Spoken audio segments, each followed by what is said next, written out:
ambisi iblis dan dajjal mereka muat dalam protokol Zionis. Pertama kali terungkap dari ceramahnya Sir Meyer Amtsrothschild tahun 1770-an. Ya, atau 1779. Ada yang menyebutkan demikian. Theodor Herzl saat itu telah banyak membiayai revolusi-revolusi di beberapa koloni Amerika. Belum ada Amerika, koloni Inggris dan Prancis. Bahkan dia yang melakukan pembiayaan terhadap revolusi Prancis. Namun dia anggap gagal. Kegagalan revolusi Prancis membuat dia merumuskan apa yang menjadi ambisi Tuhan yang mereka sembah, iblis dan dajjal. Maka dia merumuskan 24 langkah, ada yang menyebutkan 24, ada yang menyebutkan 25 butir. Butir-butir itu dia ceramahkan di hadapan 12 petinggi dinasti Yahudi yang diundangnya di Frankfurt, Bavaria. Dulu Bavaria namanya, sekarang Jerman. Ada sebuah gedung, di sana ada red seal, tameng merah, maka jadi dia nama dinastinya Rothschild. Maka Sir Meyer Amtsrothschild menyampaikan 24 langkah-langkah menguasai dunia yang itu jelas merupakan ambisi iblis dan dajjal menguasai kita di segitiga Bermuda. Disepakati itu semua, yang kemudian 100 tahun berikutnya oleh Theodor Herzl tadi, yang kita lihat foto-fotonya, yang terakhir Theodor Herzl 1897, diresmikan sebagai Protocol of Zion. Protokol Zionis. Banyak persepsi tentang protokol Zionis, semua itu diciptakan sengaja untuk kita tidak terlalu memperdulikan. Padahal lewat langkah protokol Zionis inilah mereka menguasai dunia. Indonesia sekarang sedang digarap dengan langkah-langkah sesuai dengan protokol Zionis. Di antara protokol Zionis yang bisa kita baca, ini ada banyak Prambolo, ada 24 atau 25. Yang pertama, manusia itu lebih banyak cenderung pada kejahatan ketimbang kebaikan.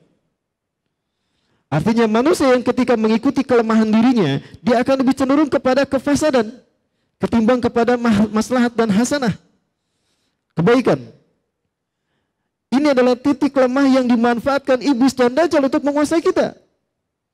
Maka dari itu konspirasi harus mewujudkan hasrat alami manusia ini kepada kejahatan. Hal ini akan diterapkan pada sistem pemerintahan dan kekuasaan yang dibangun oleh iblis dan dajjal. Kekuasaan berdasarkan kejahatan, kekuasaan berdasarkan pembantaian, kekuasaan berdasarkan rasisme dan fasisme. Sekarang sedang berdiri kan kekuasaan model demikian. Maka ideologi yang dulu dikemukakan oleh seorang tokoh bernama Niccolo Machiavelli digunakan. Niccolo Machiavelli mengatakan, kekuasaan harus mutlak dipertahankan dengan berbagai macam cara. Maka tidak boleh ada satupun kendala yang dibiarkan menghalanginya. Hatta agama sekalipun harus dihancurkan dengan cara keras, kasar, ataupun halus sebaliknya. Konsep pemikirannya ini gila, namun ternyata banyak diterima oleh para tokoh petinggi Yahudi di Prancis. Maka kemudian dibukukan karya Niccolo Machiavelli dalam sebuah buku yang berjudul Il Principal. Ini menjadi blueprint bagi komunisme hari ini. Apakah dia casingnya Leninisme, Marxisme, apalagi Prambolo? Komunisme dan ya itulah yang sudah diumumkan kan.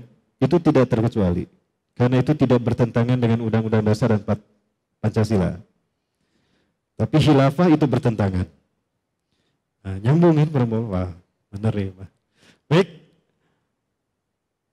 Hal ini akan diterapkan pada sistem pemerintahan dan kekuasaan. Bukankah pada masa dahulu manusia tunduk kepada penguasa tanpa pernah mengeluarkan kritik atau pembangkangan? Maka undang-undang hanyalah alat untuk membatasi rakyat, bukan penguasa. Membatasi rakyat, bukan penguasa. Maka seenaknya penguasa mengamandemen undang-undang. Setelah berapa undang-undang ini diamandemen? Baik, sekali lagi undang-undang untuk rakyat, bukan untuk penguasa. Enak dong ya penguasa. Baik kan pengen yang banyak yang pengen jadi penguasa Prambolo. Baik, itu protokol Zionis. Yang kedua, saya tidak hanya memperlihatkan banyak, ini mungkin hanya 7 protokol Zionis saja yang berkaitan dengan situasi kita hari ini. Kebebasan politik sesungguhnya utopis, artinya nisbi. hanya ada hidup pada angan dan bayangan mimpi manusia. Ya, karena sekali lagi itu sudah diperjuangkan oleh kepentingan sekelompok orang, segelintir orang. Maka dalam politik tidak ada yang namanya kawan abadi, ya. Tidak ada kawan sejati, musuh abadi, tidak ada. Hari ini musuh, esok lusa bisa jadi kawan, tergantung kepentingan. Itulah maksud utopis. Kebebasan politik itu sesungguhnya utopis. Walaupun begitu, konspirasi harus mempropagandakan ini ke tengah rakyat. Jika hal itu sudah dimakan rakyat, maka rakyat akan mudah membuang segala hak dan fasilitas yang telah didapatinya dari penguasa guna memperjuangkan idealisme yang utopis itu. Saat itulah konspirasi kita bisa merebut hak dan fasilitas mereka. Lihat hari ini para sekalian, hak rakyat dibungkam dengan adanya kediktatoran rezim. Fasilitas yang dimiliki negara dijual satu persatu. Gak jauh lah negara kita. Pertamina, ini BUMN, milik negara. Nama juga PN, perusahaan negara. Artinya negara memilikinya. Artinya kita, rakyat Indonesia berhak atas Pertamina. Hari ini Pertamina dirubah menjadi PT. Bukan hari ini, sudah berubah beberapa hari yang lalu. Menjadi PT, artinya menjadi milik swasta. Siapa swasta yang dimaksud? Nah, itu perusahaan. Ini kan, ini protokol Zionis yang hari ini kita lihat terjadi. Yang ketiga, kekuatan uang. Nah, politik uang, gampang. Kekuatan uang selalu bisa mengalahkan segalanya. Hatta agama sekalipun kita kalahkan dengan uang. UBN ingin ceramah di sebuah kabupaten, gak bisa. Tidak boleh. Sampai itu birokrasi panitia ke tingkat kecamatan, bahkan ke kepolisian, intinya nggak boleh. Nggak boleh. Tapi kalau ulama versi mereka, ulama-ulama plotis, boleh. Diusut punya usut ternyata ada seseorang yang bermata sipit mengeluarkan uang 2 miliar. 2 miliar. Halangan UBN nggak boleh ceramah di mana? Di dia. Akhirnya, betul tuh. Akhirnya tidak jadi ceramah kan? Ceramahnya tidak jadi di tempat yang satu itu, akhirnya di tempat yang lain. Tidak saya sebutkan tempatnya di mana. Ini yang bilang panitianya pada saya, karena minggu berikutnya itu jadwal saya ceramah di tempat yang dilarang itu. Alhamdulillah saya tidak dilarang, karena UBN beda dengan URB. UBN tingkat nasional, URB tingkat RT. URB tingkat RT. Jadi gak dikenal perusahaan. Padahal para Allah kawani nama sarwa salah. Iya bila nama aku balas sekali lagi. Money politik. Politik yang utopis mereka permainkan dengan mudah, termasuk dengan uang. Hatta pemilu nanti tahun 2019 itu juga tidak murni. Saya yakin tidak bersih dari money politik. Betul? Para Allah. Inilah utopisnya politik. Maka agama bisa menguasai rakyat, yang bisa menguasai pada masa dahulu, kini mulai digulung dengan kampanye kebebasan. Maka pemikiran-pemikiran seperti liberalisme, pluralisme, sekularisme, itu menggerus agama. Maka apapun yang dimiliki umat Islam, itu dikerus habis oleh mereka. Bukan hanya darah, bukan hanya sumber daya alam yang mereka eksploitasi, bahkan akidah umat Islam pun dikuras habis dengan yang namanya kebebasan. Kebebasan tanpa kontrol iman dan Islam. Maka dengan begitu umat Islam akan menelan bulat-bulat apa yang datang dari mereka. Maka jauhlah umat Islam dari pelindungan Allah dan Rasulnya. Karena ketika itu umat Islam jauh dengan Quran dan Sunnah. Caranya gimana? Ikuti, munculkan ulama-ulama plotis. Sampaikan pemikiran-pemikiran hebat. Tancapkan oleh media-media mereka. Sehingga keberadaan Islam Arab tergeser oleh Islam Nusantara. Kesenam-senam, senam Nusantara. Allahu Akbar.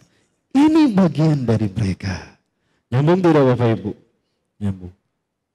Sadar ataupun tidak, para Allah, ini adalah rekayasa mereka. Yang keempat, demi tujuan konspirasi tentunya. Ya, konspirasi dalam arti iblis dan dajjal. Segala cara boleh dilakukan. Siapapun yang ingin berkuasa, dia mestilah meraihnya dengan licik, pemerasan dan pembalikan opini. Betul kan? Terjadi zaman sekarang. Wah, luar biasa. Keluhuran budi, etika, moral dan sebagainya adalah keburukan dalam dunia politik. Gak boleh. Termasuk agama. Jangan bawa-bawa agama kepada politik. Kalau mau ceramah-ceramah saja, jangan kampanye di masjid. Intinya begitu. Gak boleh. Nah, keluarlah undang-undang. Mereka buat sendiri. Undang-undang adalah mereka buat untuk rakyat, bukan untuk penguasa. Protokol Zionis. Yang kelima dan keenam. Kebenaran adalah kekuatan konspirasi. Dengan kekuatan segala yang diinginkan akan terlaksana. Maka ciptakan kebenaran versi kita. Bahkan agama-agama versi kita. Kalau perlu Islam, Islam versi kita. Bukan versi Arab. Nyambung deh. Wah ya. Yang keenam. Bagi kita yang hendak menaklukkan dunia secara finansial. Kita harus tetap menjaga kerahasiaan. Tidak boleh menampakkan diri. Ya, kemarin kita bahas debu riba di akhir zaman. Kita bahas tentang mata uang kertas. Sekali lagi penuh sekalian, mata uang kertas penuh dengan tipu daya, tipu muslihat. Dengan mata uang kertas itu, manusia bisa menciptakan inflasi. Yahudi bisa menguasai ekonomi. Ya. Bank-bank pun mereka bangun dalam kendali mereka. Apa? IDB, International Development Bank, dan kontrol IMF. Itu juga mereka. Karena PBB hakikatnya adalah instrumen Yahudi dan Nasrani untuk menguasai dunia umat Islam. Ya, ifafillah rahmakumullah. Maka perekonomian mereka buat dengan cara-cara mereka. Kapitalisme lah yang menjadi pilihan. Riba di mana-mana. Ya, ifafillah. Suatu saat kekuatan konspirasi akan mencapai tingkat di mana tidak ada kekuatan lain yang berani untuk menghalangi atau menghancurkannya. Setiap kecerobohan dari dalam akan merusak program besar yang telah ditulis berabad-abad oleh para pendeta Yahudi. Siapa yang maksudkan? Yahudi Sanhedrin. Mereka lah yang membuat Talmud. Di zaman siapa? Di zaman Nabi Zakaria. Sebelum Nabi Zakaria, mereka sudah merubah Taurat menjadi Talmud. Dan itulah yang menjadi anggaran dasar Yahudi berjuang untuk menguasai dunia. Yang ketujuh, penyembah Allah. Ya, ini yang terakhir dari atau nanti kita bandingkan dengan yang lain ya. Tadi konspirasi, mereka adalah protokol Zionisnya. Yang ketujuh, simpati rakyat harus diambil agar mereka bisa dimanfaatkan untuk kepentingan konspirasi. Jika tidak bisa di pusat kota, pinggiran kota, raih suara mereka untuk menguasai kota. Jadi ketika di kota tidak bisa, minggir. Kalau tidak bisa, minggir. Hatta paling pinggir sekalipun. Begitulah strategi Barat untuk menghancurkan Turki Utsmani. Strateginya makan bubur panas. Dari pinggir kan, tidak di tengah. Sebetulnya yang diinginkan tengah. Maka digulung dari pinggir. Seperti karpet digulung. Ujung-ujungnya kena. Ya. Ini strategi mereka. Ini protokol jenis nomor 7. Inilah ceramah Sir Meyer Amtschild di Bavaria, Jerman. Yang kemudian dijadikan sebagai protokol Zionis. Ini ambisi dari iblis dan Dajjal.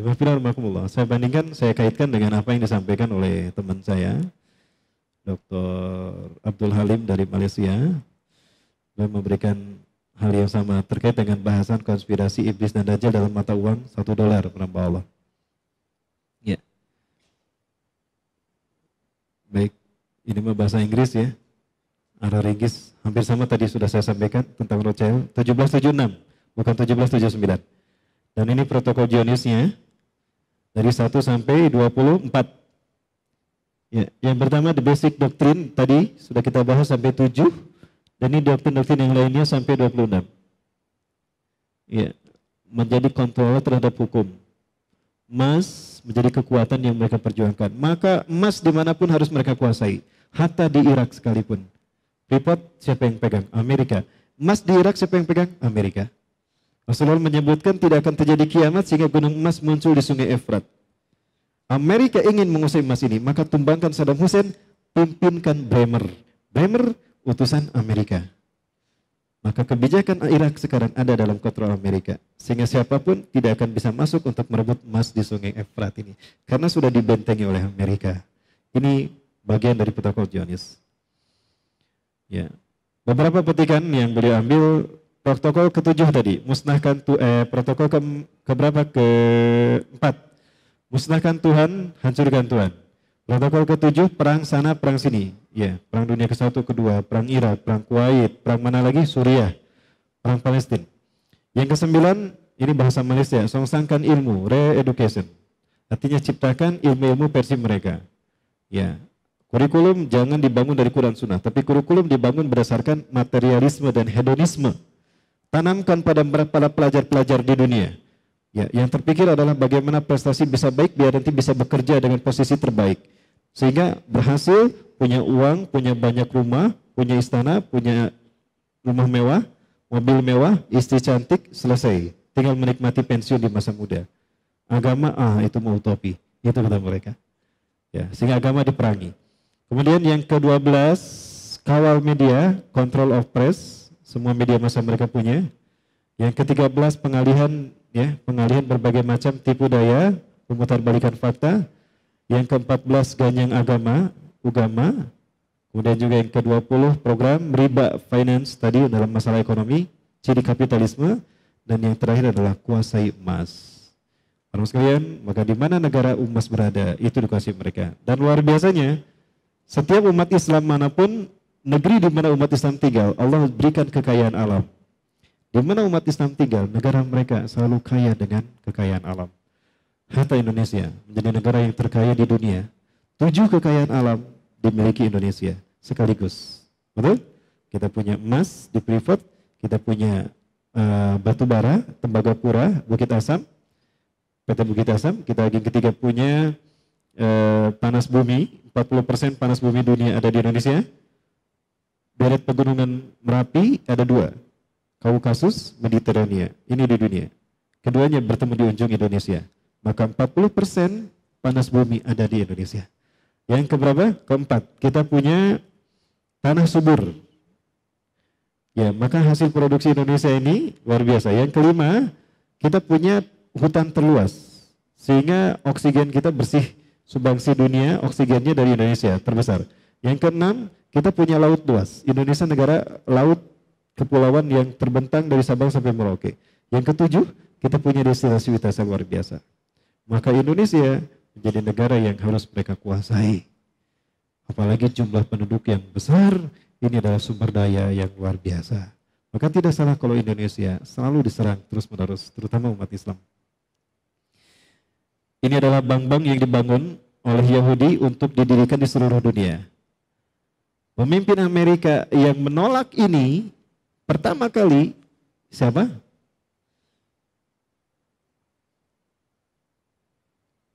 John F. Kennedy. John F. Kennedy menolak berdirinya bank-bank milik Yahudi. Maka di San Francisco ketika dia berkunjung bersama istrinya, tembak. Ada yang berhasil menemukan siapa pembunuhnya? Tidak bisa. Ya. Tapi kalau teroris di Indonesia cepat ketemunya. Tapi kalau teroris dari mereka susah dicarinya. Ya. Kanu gelawai hese diusut itu. Itulah mereka. Sekali lagi, inilah mata uang Dajjal. Lihat. Berbagai macam isinya merupakan pengejawantahan dari program Yahudi yang dikemas dalam 24 butir protokol Zionis yang dulu dikemukakan oleh iblis kepada Dajjal yang Dajjal sepakat. Ya, and with this, Tuhan setuju dengan apa yang kalian bicarakan. Maka lahirlah mata uang ini. Maka mata uang inilah yang menjadi kurs bagi seluruh mata uang dunia. Bagaimana mereka leluasa mengontrol uang dunia dan inflasi negara. Mereka ciptakan yang namanya inflasi. Jadi kita tidak bisa bersih dari yang namanya riba, para Allah. Ya. Sudah jam 9 ya. Gimana ya? Jam 9. Para Allah nggak beres-beres nggak bahas konspirasi ini. Saya bukan balaga ya, para Allah. Bukan balaga ya, ingin menunjukkan saja pada para sekalian. Baik.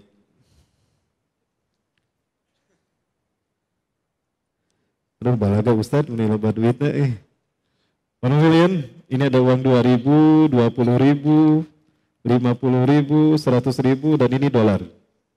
Sengaja saya simpan. Dulu ada banyak, anak saya minta satu-satu, ternyata tinggal hiji. Baik, ini mata uang $1. Lihat ini sudah desain dengan simbol Dajjal. Baik yang di sini ataupun yang di sini, sama para ya, and in God we trust. Mereka buat God. Tuhan mana? Tuhan yang bermata satu. In God we trust. Kalau sekalian, dulu waktu saya SD dengan uang 2.000 saya bisa beli sepatu tahun 82. Betul? Ya, kemarin saya beli bakso orang Solo, saya tanya, Pak, pundangmu Pak teng mereka Pak teng Bandung Pak, nggih. Lo jenengan saking pundi? Kula saking Bandung Pak.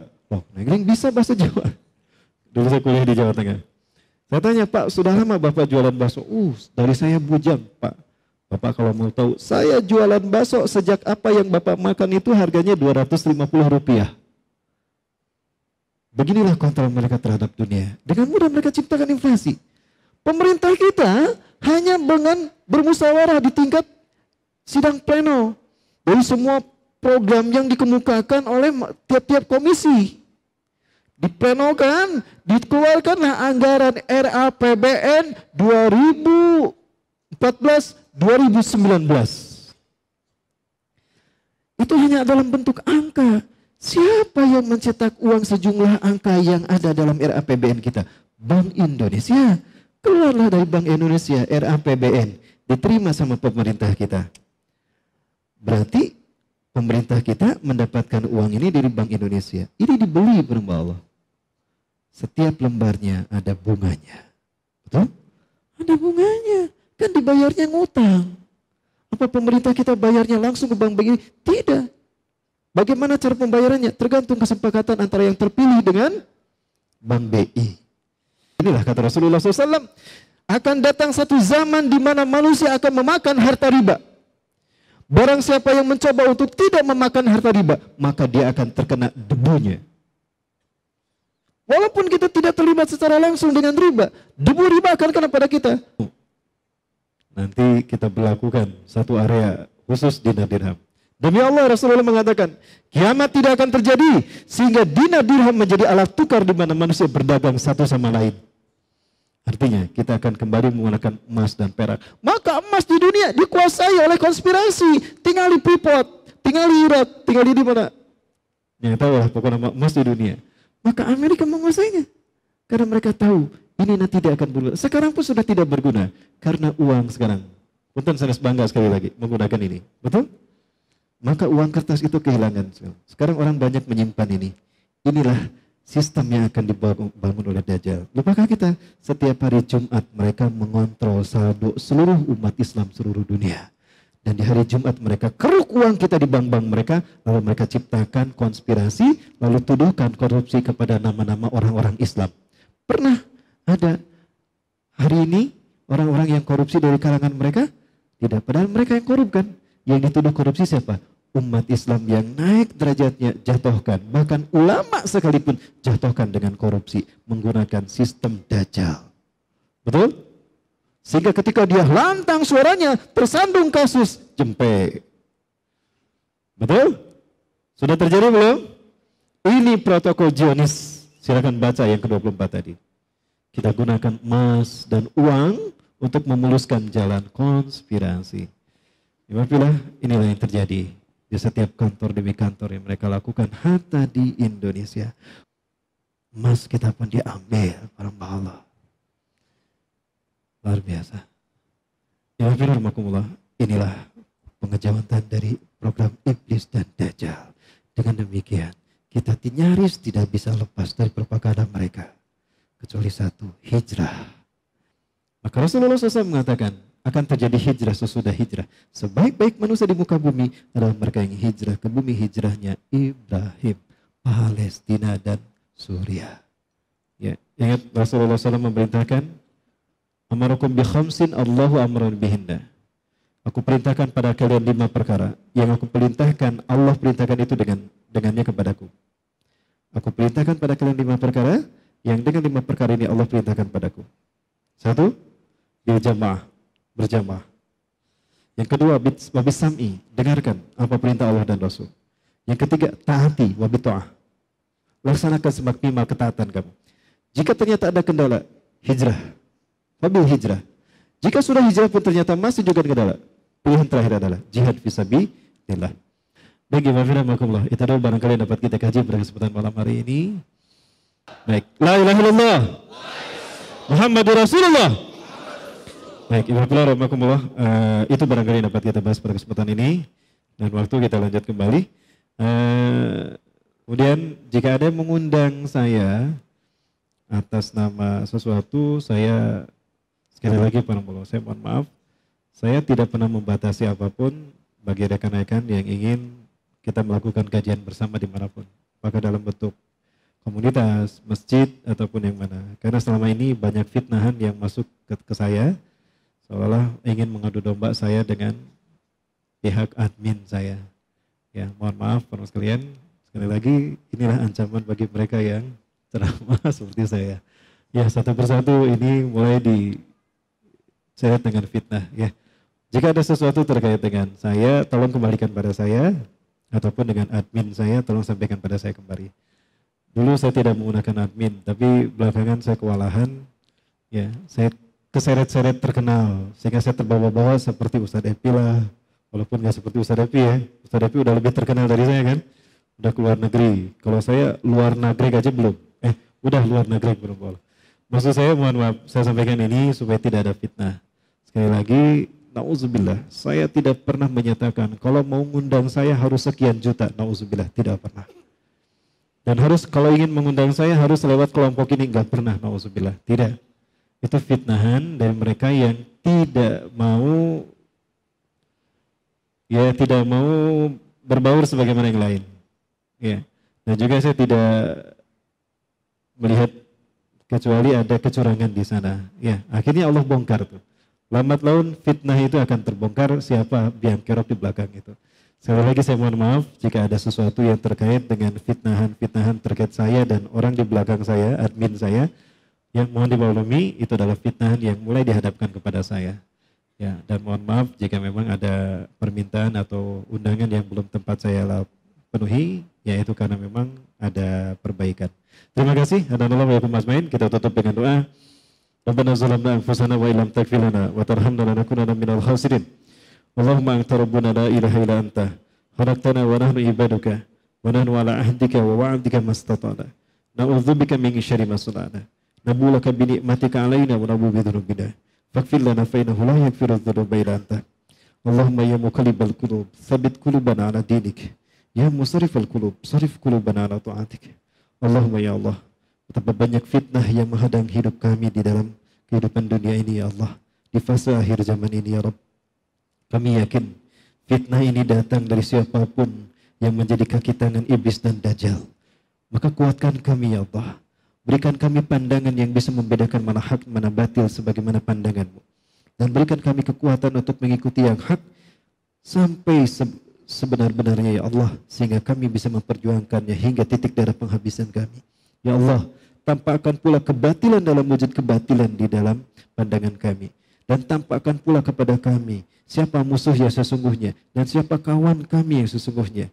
Maka berikan kami kekuatan untuk menjadi bagian dari mereka yang menjadi hamba-hamba-Mu ya Allah, yang siap untuk menguatkan kaki-kaki kami, langkah-langkah kami dalam tegak berdiri di hadapan-Mu ya Allah, apakah di dunia ini ataupun nanti di yaumul hisab. Allahumma rabbana zalamna anfusana wa illam taghfir lana wa tarhamna lanakunanna minal khasirin. Persatukan kami bersama mereka, ridhai kami ya Allah, limpahkan rahmat-Mu kepada kami dan kepadanya, hingga bangsa kami, negara kami menjadi Kau berkahi, menjadi bagian dari rahmat-Mu di akhir zaman ini. Amin ya rabbal alamin. Rabbana atina fid dunya hasanah wa fil akhirati hasanah wa qina adzabannar. Subhana rabbika rabbil izzati amma yasifun wa salamun alal mursalin walhamdulillahi rabbil alamin.